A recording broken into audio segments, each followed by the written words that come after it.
not a king, not a billionaire, not a celebrity. I am Ibrahim Traore, and today I'm pulling off your masks.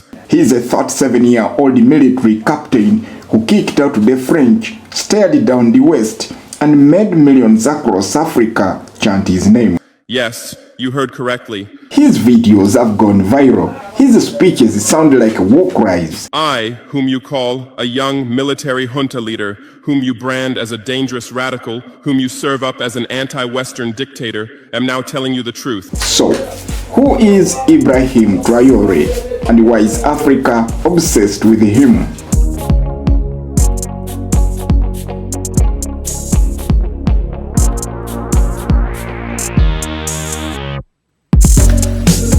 October 2022. The world barely noticed, but in the streets of Ouagadougou, something historic just happened.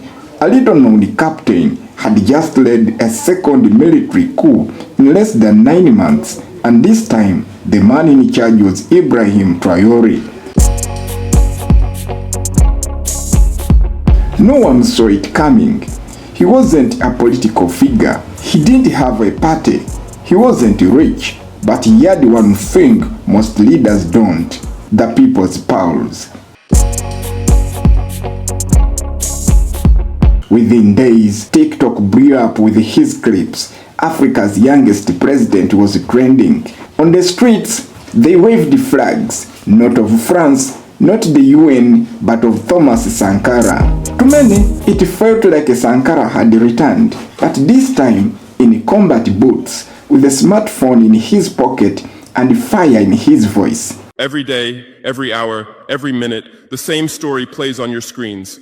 Hunger, war, disease, corruption, terror, chaos. These are the words that come to mind when Africa is mentioned. In your Africa dictionary, there are no other words. No hope, no success, no development, no resistance, no honor, no pride, no victory. So I ask you, New York Times, Washington Post, Guardian, Le Monde, have you ever made Africa's successes your headlines?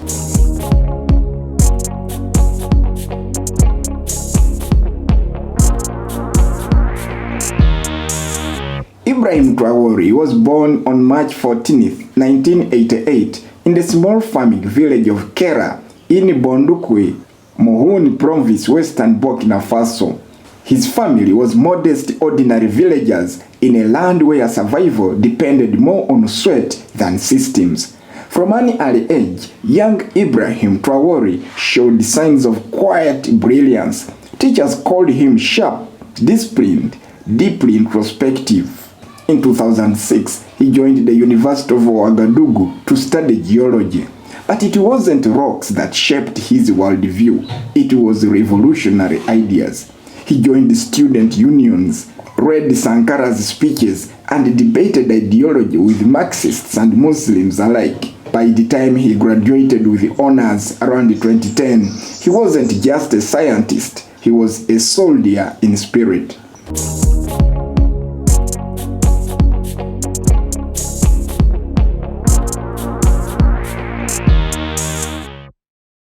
In 2009, Traoré joined the Burkinabe Armed Forces. He trained at the Jujez Namoano Military Academy in PO, the same academy where Thomas Sankara once drilled. He graduated near the top of his class, not flashy, not loud, just focused. Morocco, Mali, the Sahel. He trained in anti-aircraft systems, fought terrorists in the north, and served in UN peacekeeping missions in Mali, where fellow officers recall he didn't panic under fire, he led from the front. By 2020, he was promoted to captain. So why did this soldier from a small West African country become a Pan-African superstar overnight?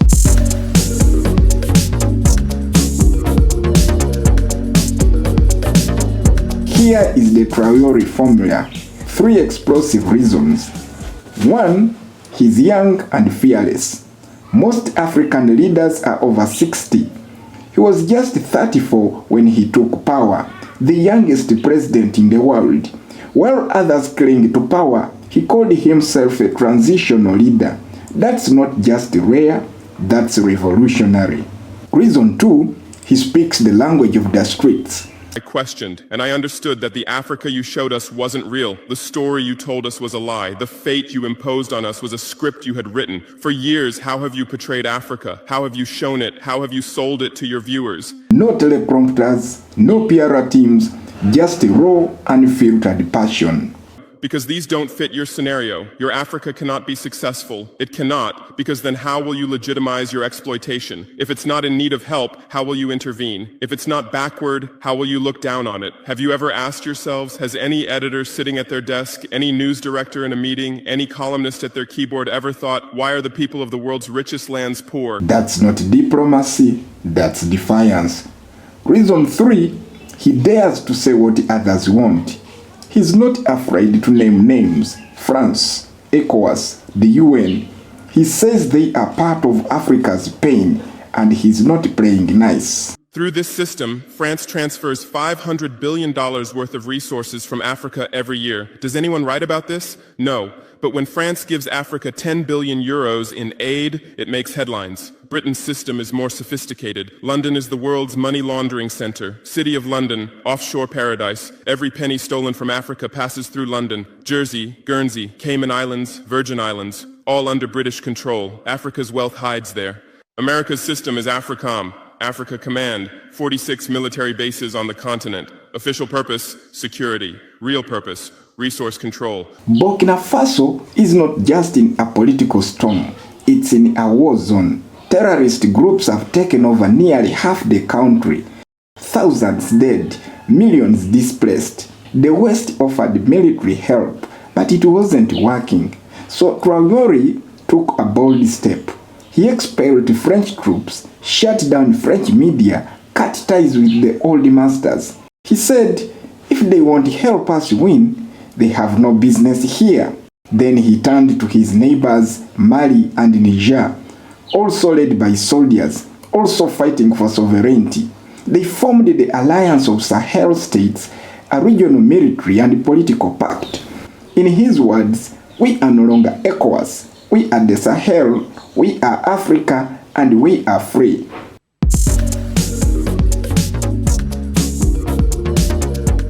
Across Africa, from Accra to Nairobi, youth are cheering him on.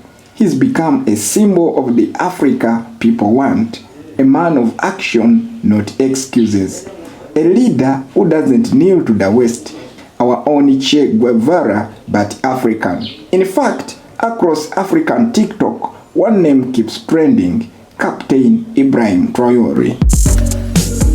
But revolutions come with risks, and Traoré's is no exception. Inside, he faces assassination threats. Outside, the West is applying pressure, sanctions, funding cuts, isolation. His economy is struggling, his military is overstretched, and some whisper, won't he become what he swore to fight? There is a huge system working silently in the background. Every day, tons of gold, diamonds, cobalt, uranium, oil leave our land. But how? Here is the system. Step 1, create corruption, bribe our leaders, open offshore accounts, promise them a life of luxury, send their children to your schools. Step 2, make deals, get 50-year, 99-year concessions, ask for tax exemptions, be exempt from environmental rules, ignore labor rights. Step 3, control the infrastructure. Take over ports, airports, railways, but only from the mine to the harbor. Don't build roads to the villages. Don't bring electricity to schools. Step 4, provide security. Set up private security companies. Arm them. Declare protesting. Step 5, silence the media. Buy local journalists. Suppress opposing voices. Serve internal unrest news to international media. And this is how the system works. It's been working like this for 100 years, and you don't see this system. You don't want to see it, because you're part of this system too. History warns us. Sankara tried and he was killed. Lumumba resisted and he was eliminated. So the question is, can Traoré survive the fire he started?